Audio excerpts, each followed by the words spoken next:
আল্লামা সাইদি রহমাতুল্লাহ আলাইহি উনি দেখিয়ে গেছে যে মোল্লার দৌল শুধু মসজিদ পর্যন্ত না, মোল্লার দৌল হচ্ছে সংসদ পর্যন্ত, সংসদ ভবন পর্যন্ত। এই জন্য হুজুরেরা খালি মসজিদে ইমামতি করবে এটা না, সমাজে খালি ওয়াজ করে বেড়াবে এটা নয়, হুজুরদের দায়িত্ব হচ্ছে সংসদে গিয়ে কোরআনের কথা বলা, এটাও দায়িত্ব। মুফতি আমির হামজা হুজুর, ওনাকে হুমকি দেওয়া হচ্ছে, মৃত্যুর হুমকি দেওয়া হচ্ছে।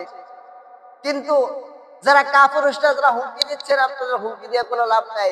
কেননা আলেমদের সাথে সবসময় আলেমরা আল্লাহ তাআলাকে বিশ্বাস করে এবং আলেমদের সাথে সবসময় আল্লাহ তাআলাই থাকেন। এই জন্য ভাইয়েরা আমার, আমরা চাই যে আলেমদেরকে সংসদে যাওয়া, এটা আমাদের মসজিদে ইমামতি করবে, যেরকম জিকির করে জিকির মানুষদেরকে জিকির শেখাবে, যেরকম মসজিদে ওয়াজ করবে, ময়দানে ওয়াজ করবে, সেটা শুধু নাই, হুজুরদেরকে সংসদ ভবন পর্যন্ত যেতে হবে। এই জন্য আমরা দোয়া করি মুফতি আমির হামজা হুজুরকে আল্লাহ তাআলা যেন সংসদ পর্যন্ত পৌঁছিয়ে দেয়। কেননা আগের মতন আর বুক ফাটা গান হবে না, মমতাজের মতন ওইরকম মমতাজ মার্কা মহিলা যদি যায় তা ওই সংসদে আবার গান শুরু হবে। কিন্তু আমরা যদি মমতাজ মার্কা ওরকম মহিলা না দিয়ে আমরা যদি একজন আলেমকে যদি আমরা সংসদ পর্যন্ত পৌঁছিয়ে দিতে পারি, তাহলে ওই আলেম কোরআনের কথা ছাড়া অন্য কোনো কথা বলবে না।